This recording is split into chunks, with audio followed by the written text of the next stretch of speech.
Hey there, welcome back to Farmcraft. Today we're doing some common farm repairs. These types of jobs come up all the time, always involve figuring out how things work and coming up with ways to fix them. We're starting with a cattle waterer, which is a pretty interesting system for those who haven't seen them before. So got a farm repair to go do. The field that I'm moving the cows into, the waterer is leaking. One of the ball valves broke, probably because it got so darn cold it froze. I haven't had that problem before. I may need to add some more insulation, but let's go fix that.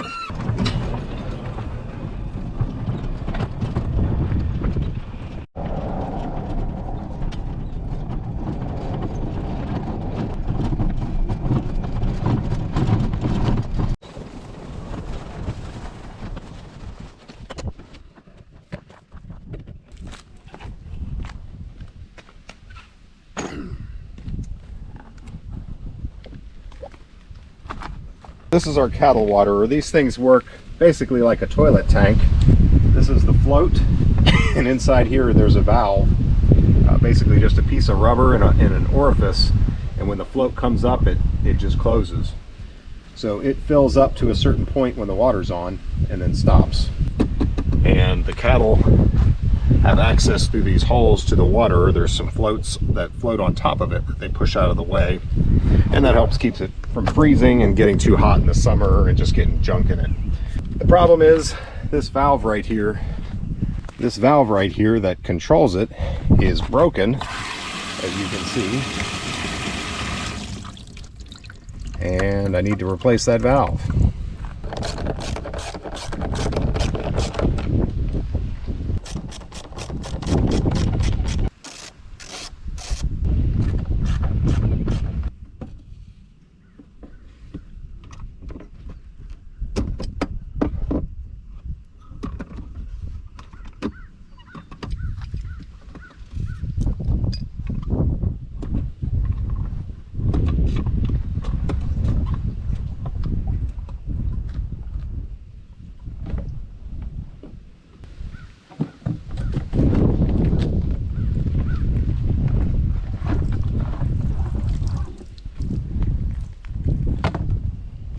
There's no power to this right now. I have the ability to energize this wire to run a heater in case it gets too cold.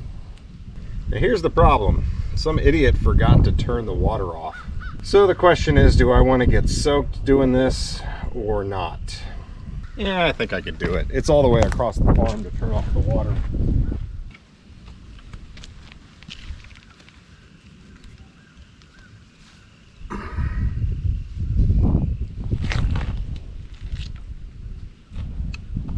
Lucky? No. I was hoping the nipple would unscrew from the valve rather than this.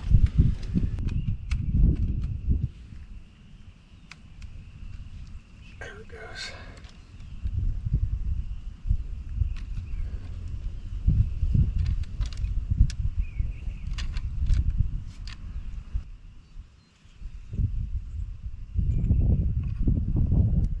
Alright, now's the fun part. Okay, so when I start unscrewing this, it's going to start spraying water everywhere. And then I get to screw this back on, and we'll see if it will seal up and not leak.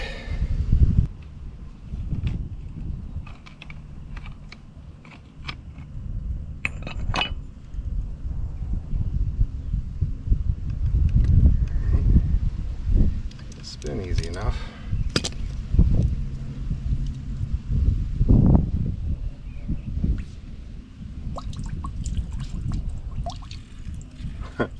This thing is gonna shoot like crazy.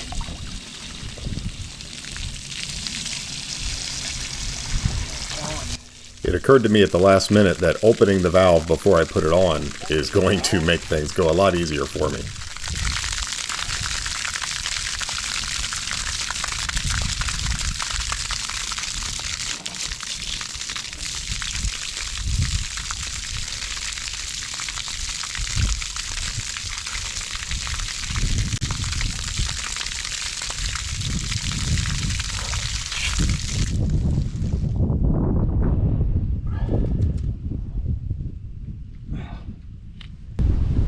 Wasn't so bad.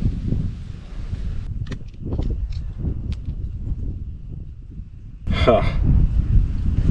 You've got to be kidding me. I grabbed Teflon tape, but the roll's like out. That's all I have. Isn't that nice?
This has rubber on the end, and it mates with that kind of ring down there that the water comes through.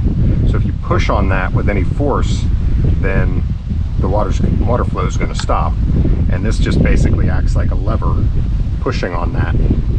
So when it's down, the water can flow.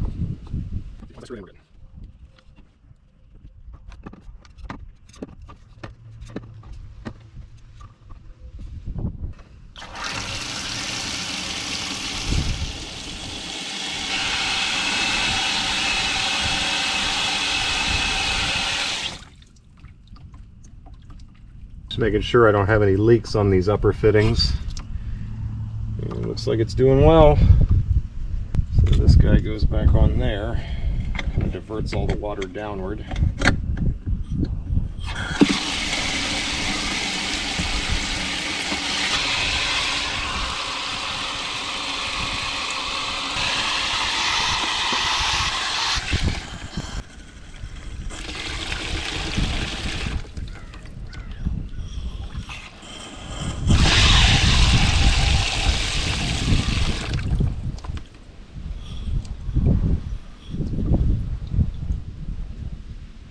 There you have it. There's the broken valve. And this one's made of, I believe that's stainless. I don't think that's coated brass. It doesn't look like it. What I'm thinking I'm going to need to do is get some kind of insulation that I can put under here, because the ground heat comes from underneath. So this tube underneath the waterer is called an earth tube, and it extends down 3 feet, about a meter. The frost depth here is 18 inches, or about half a meter. So what it's doing is allowing heat from the ground to rise up into the waterer and prevent it from freezing.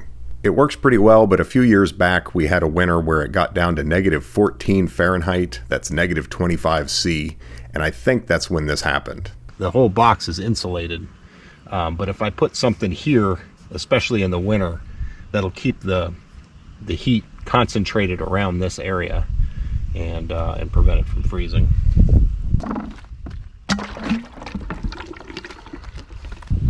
And there you can see all they have to do is just nose that down to get the water, and that keeps it from baking in the sun, growing algae, freezing, that kind of stuff. One job down. Next. All right, we are up here at the stable. Remember when I had a fire on the lift and I didn't have any water, at least right away, to put it out? Because I had a leaky water line right here. The well is there. There's a line that comes underground here, and then it branches off to there, and then there used to be a hydrant over there. The hydrant was removed, but the line is still there, so there's a T connection in here somewhere, and I suspect that's where it's going to be leaking. So let's dig. The well pumps off right now, but if I turn it on, the first place I see water is right there. So that's where I'm going to start digging. And you might ask, you know, you've got an excavator, a tractor, why aren't you using heavy equipment? Pretty much because I'm guaranteed to damage the line if I do that. I'm hoping I'm going to dig down here and find that I just have a rusted out hose clamp or something that's easy to fix. And sometimes using a good old shovel is the more efficient way to go. You want a worm, Holly? Look, Holly, you want a worm? You don't want a worm. You're like, no, it tastes like dirt.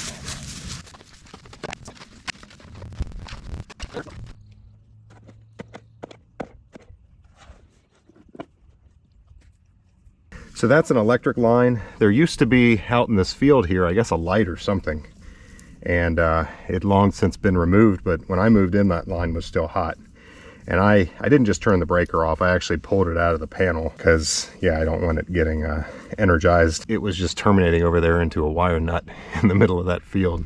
So now what we're gonna do, because I'm not really sure which way to go, we're gonna go turn the well pump on and I'm gonna watch and see where the water comes out. I hear something. Like I hear it here. It sounds like it's over here.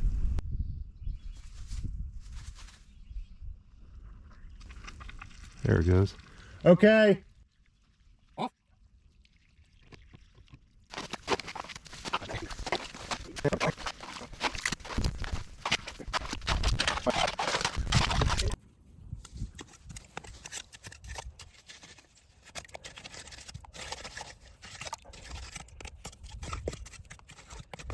Yeah, I had forgotten there's another hydrant over there. It actually, I use it near my sawmill.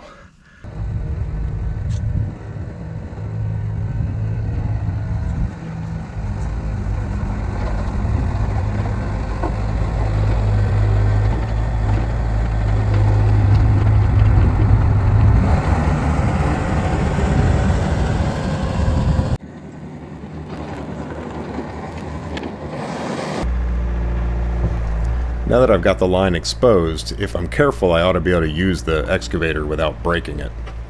So I just carefully dig down to save myself some hand work. And as usual when I dig, I try to keep the topsoil preserved. I put it on one side and all the subsoil on the other side.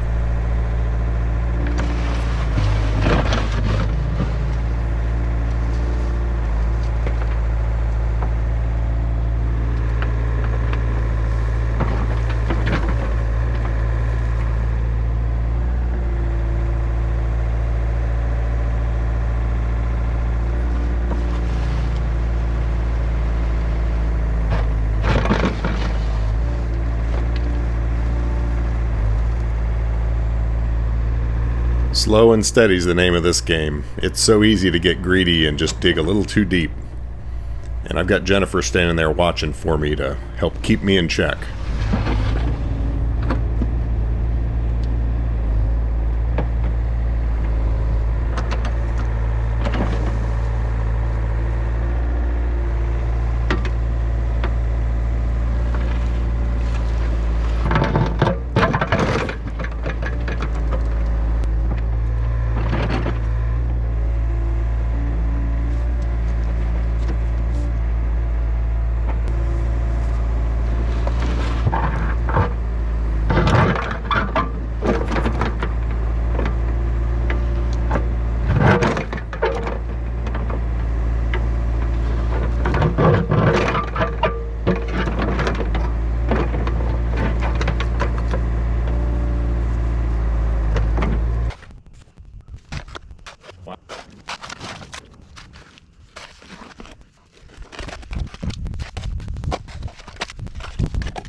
Yeah, that's a piece of cinder block.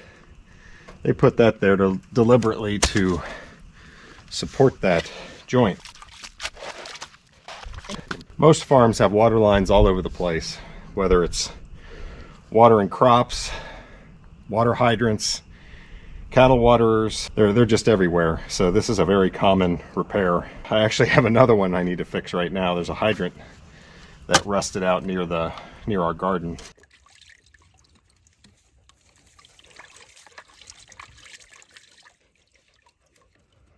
Good grief. That's quite a rig. So I think we're leaking from here. and you can see the line was too short. So there's a joint there, and then a little stub of pipe, and then a coupler there. And we'll turn the well pump back on and see where we're leaking from. All right, go ahead. Stop.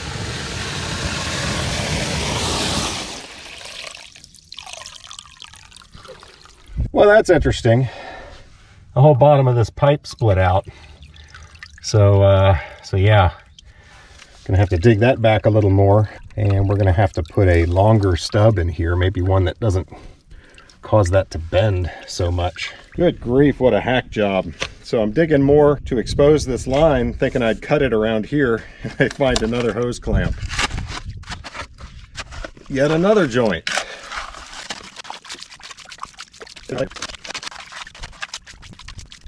I don't know, I suspect they didn't put it in like this, and this line is broken, who knows, a couple of times maybe.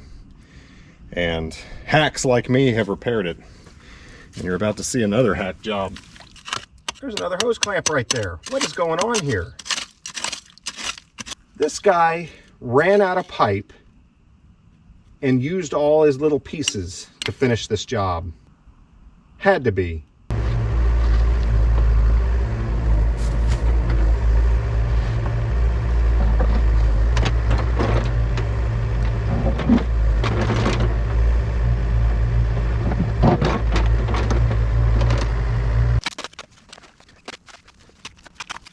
So we have 1, 2, 3, 4 joints right there, and then another unnecessary joint. It's crazy.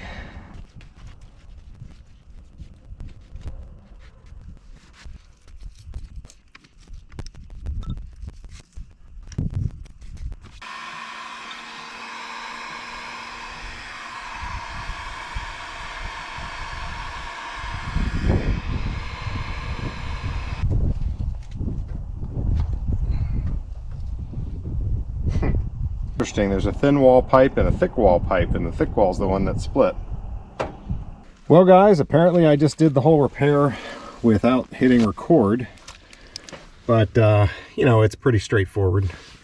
I just did a nylon coupling there and a couple of clamps, and then I replaced this fitting because the old one was deformed. You can see that's oval shaped, and I don't know if you can see inside, there's a kind of a crease in it.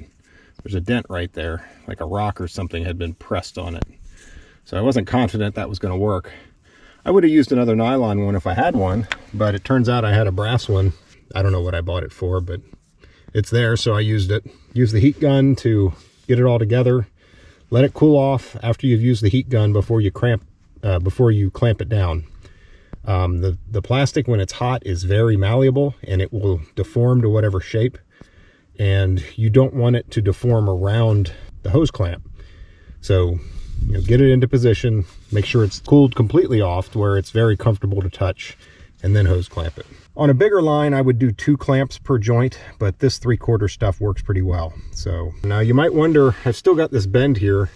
Well, it turns out that that bend is actually kind of in the pipe. In other words, if you try to push it this way, it resists you.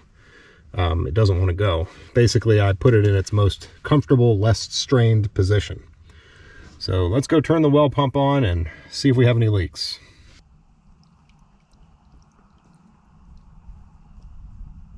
Did you see that well pump turn on? I see a darn leak.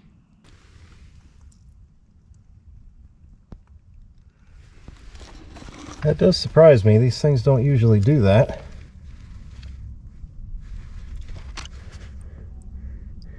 Yeah, so what I'm going to do with this one is double clamp it.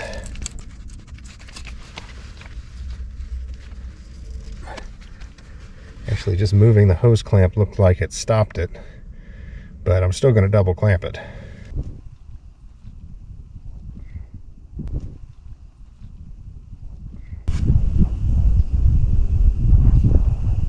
So I might be getting a little seepage from these too. That doesn't surprise me, because when you use the same area of pipe in a second fitting, it doesn't always work as well. So I'm going to double clamp all of these. I've got the clamps right here, so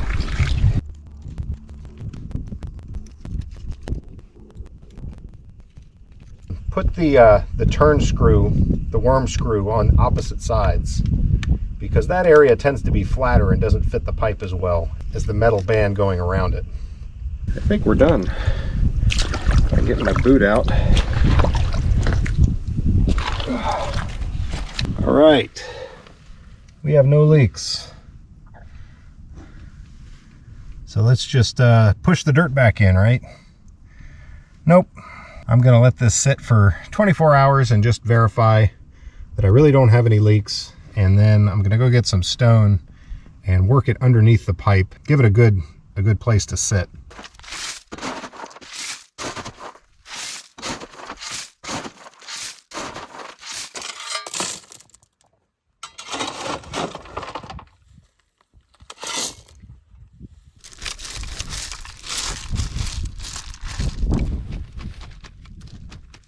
So I actually wish I had some smaller stone to put around the pipe, but you know, this is what I have and it'll be all right. My main goal is to support the pipes.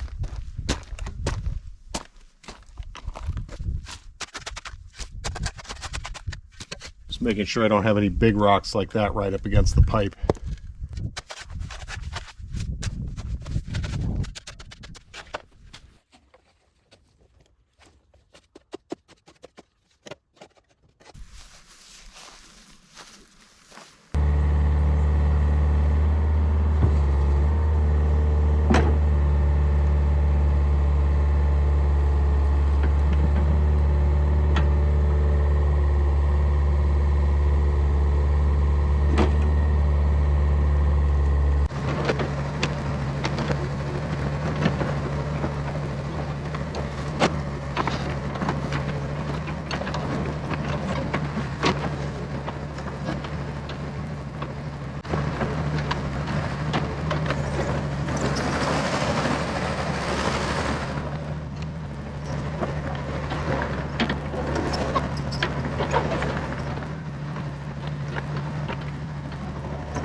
So here we are many months later, no problems, no leaks, at least not yet. It doesn't seem like anything's real permanent. Everything's always just on a timer until it breaks. And then I'm fixing it. 2 jobs down. Next. So I've got this hydrant that is leaking, obviously, and I dug it up a long time ago, hoping I'd just find like a hose clamp or something that needed to be tightened. But no such luck. I don't really remember what I found. I had the water to it turned off and the hole was dry. I turned the water back on and it filled back up. So I'm going to turn the water off to this hydrant until I have time to get to this. All right, it's been many months. I'm finally at the point where I have to fix this because the cattle are going to need to get water out of this hydrant very soon. Hey, look at that. There's a turtle in here. Your lucky day, buddy, because I don't think you would have gotten out of there. Yeah, let's let you go.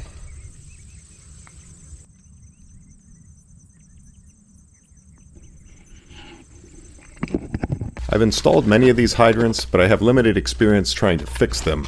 The way they work is actually kind of interesting. The way these hydrants work, they're frost-free because there's a hole down there. When you turn this on, it obviously opens up a valve and allows water to flow. When you turn it off, it connects everything in this pipe to a hole down there that can seep back into the ground. So you put stone around it to give water a place to go. That allows everything above ground to drain every time you use it, and it won't freeze. But I don't remember definitively where that leak was, and I need to make sure that I know what I'm fixing before I take that thing out of there. So let me go get Jennifer. I'm going to get her to turn on the water and see if I can't identify the leak. So Jen, go ahead and turn it on. Okay, got it. Okay, I thought it would start leaking quickly, but it's not doing anything just yet. Let me open this valve and get some water headed this way. See, as soon as water comes out of there, it's going to want to drip out of that hole.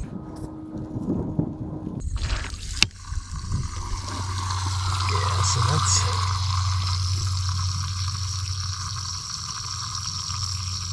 So this is all the water from the upper pipes draining back into the ground because I just had the valve open. Once it finishes draining, I can try to find the leak.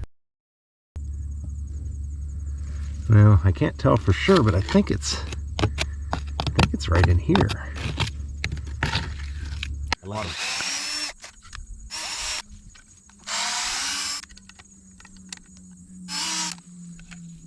Oh, and our turtle disappeared. That's the last place I saw him. I meant to put the camera on him when he started walking away, but I got distracted.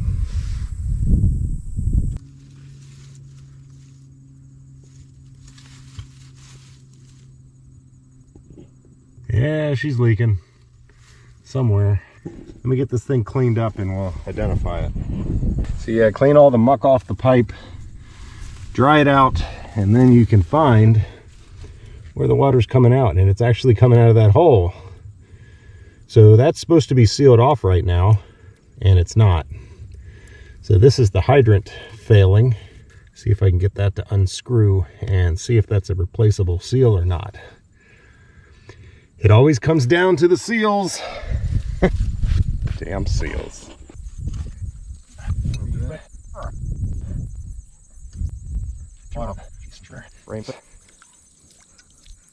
All right, let's take this to the shop, see what we can figure out.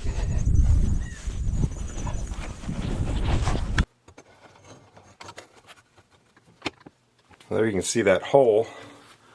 That's where it drains out, and I'm hoping I can just unthread it here.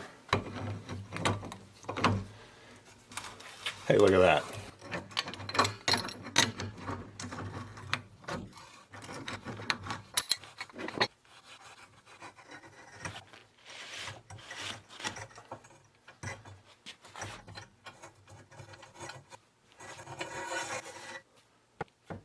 How do I get that apart?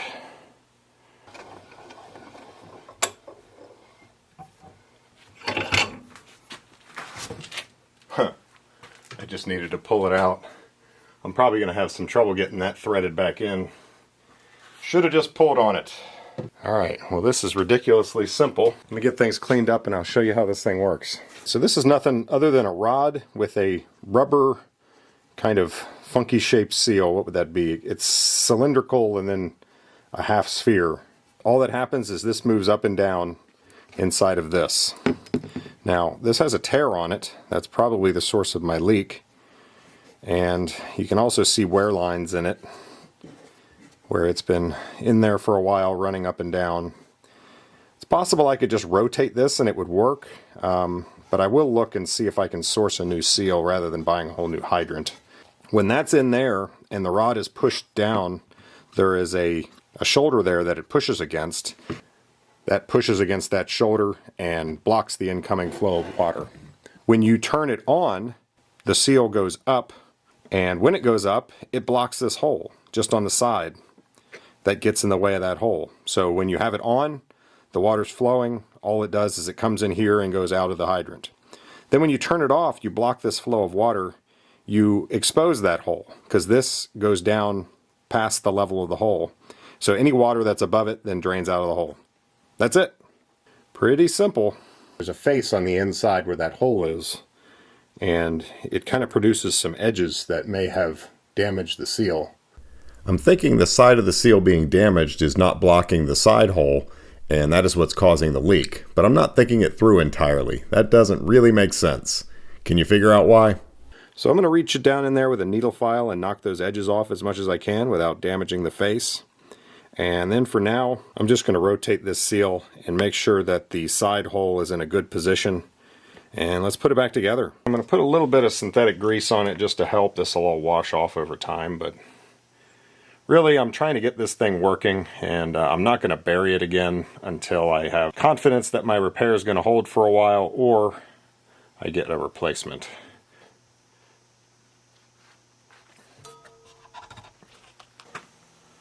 So I have a feeling I'm going to have to take the top off, because getting this to thread back in is going to be tricky to say the least.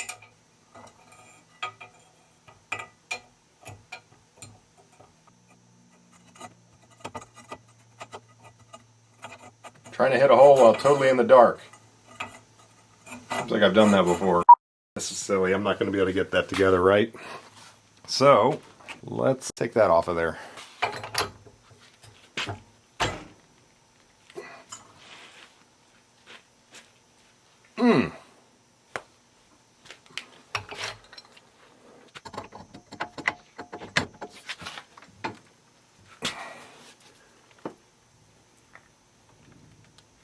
Twisting the whole thing. I might just be able to take this apart and do it that way.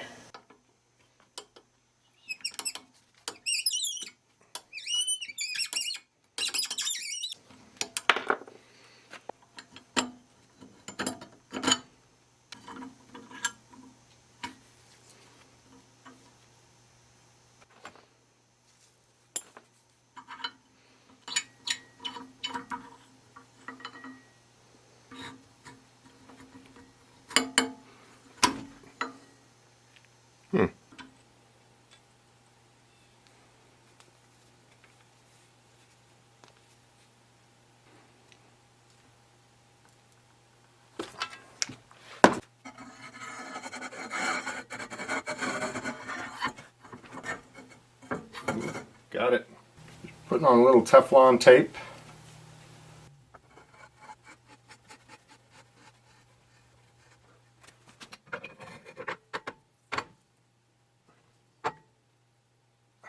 Alright, that's good and tight.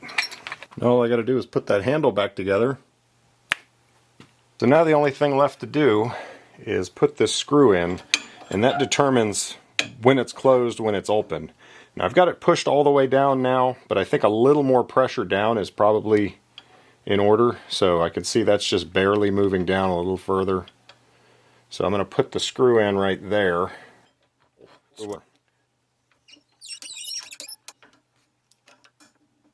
now the rod should seat just a little more and then open up. So had I known what the problem was, I probably could have left this in the ground, unscrewed that, and rotated the rod so that the seal was in a different position, put that back together and see if it would work. Hindsight, maybe you can do that with yours. Let's put this thing back in the ground.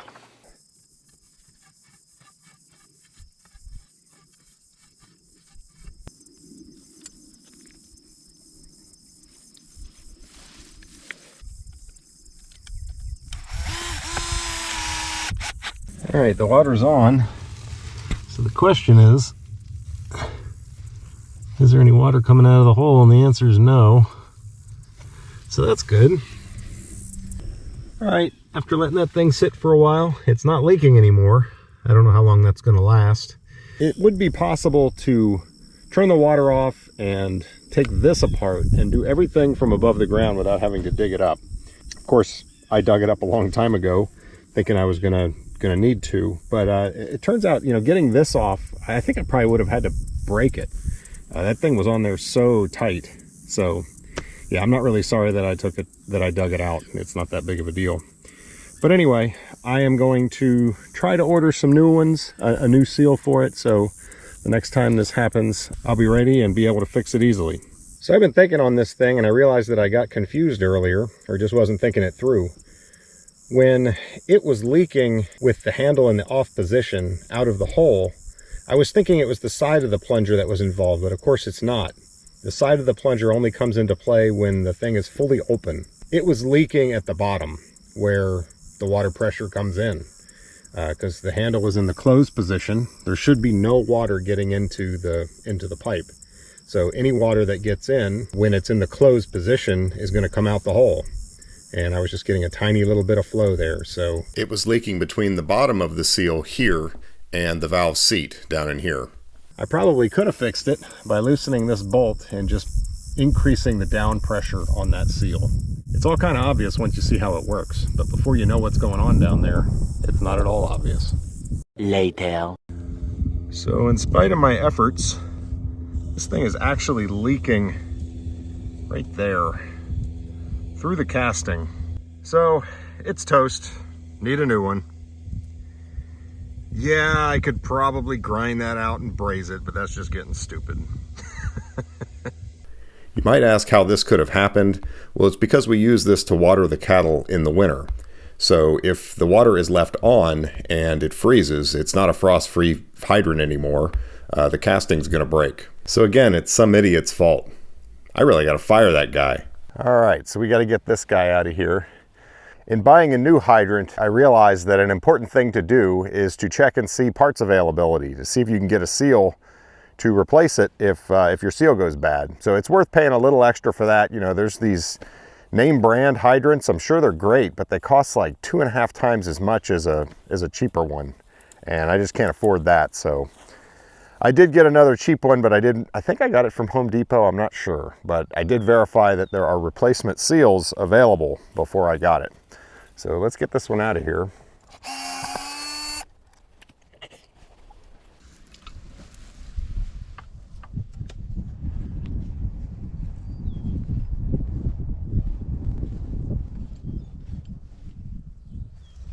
Out.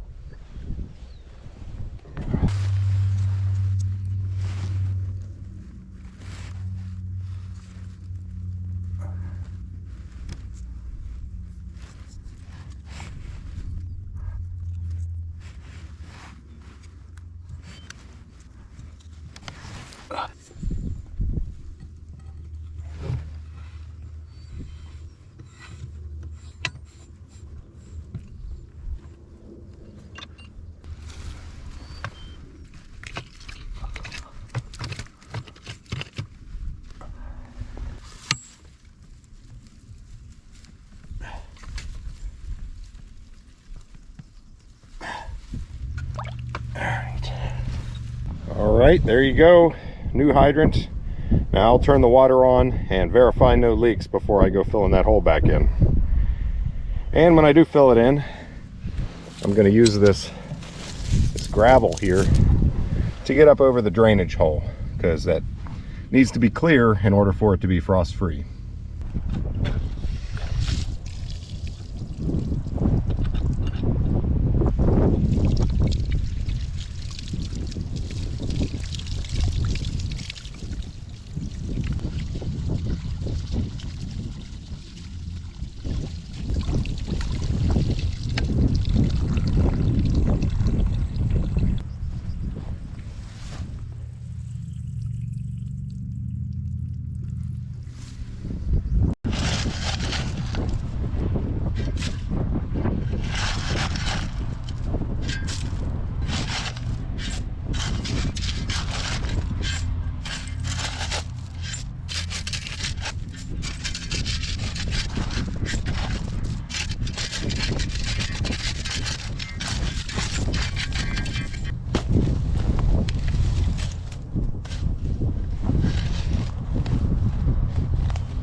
Good enough.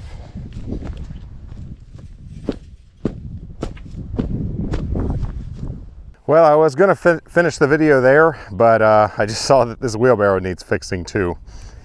And see, it's one of those things you have to decide. Do I just go buy a new wheelbarrow or do I fix it? And I think this one's a pretty obvious answer. The only thing wrong with it is these wooden staves here. That one's broken off. The other one's in really rough shape. Let me get out of the light so you can see that. The tub isn't the best, but that's pretty easy to just weld on a plate if that ever totally rots out. But this will continue to work for a while. It's got a flat free tire on it, so if I go buy a new one, I've got to change out that tire to the new one, and just driving to the store and back is going to take some time. I think I can probably fix this for free in about as much time as I would spend buying a new one. So that makes it a no-brainer. Let's fix this thing.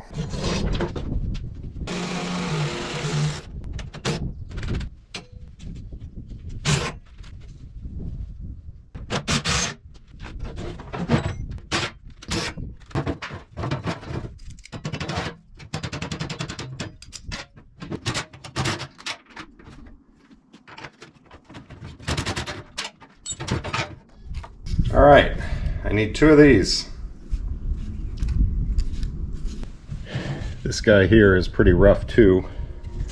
The other one looks good. I'll reuse that one and then use this as a pattern to remake this one. And these 2 cross members actually both look fine. I'll reuse those.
All right, got our new rails or staves or whatever you call them, and I decided to make 2 of these since I had the wood and it really wasn't going to add any extra time.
That's gonna do it for a while at least. Now we do have some opaque stain that's just laying around, so we'll put that on that wood to help preserve it even longer, but that's white oak. That should last a long time.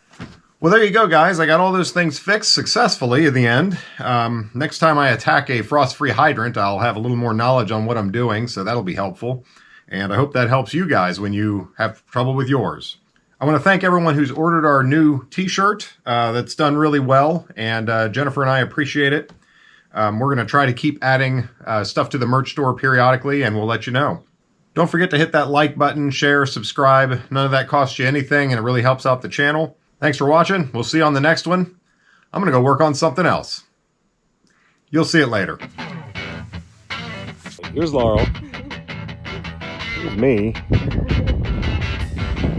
What we're looking at. And over there, right there is Jennifer. Hi, Jennifer.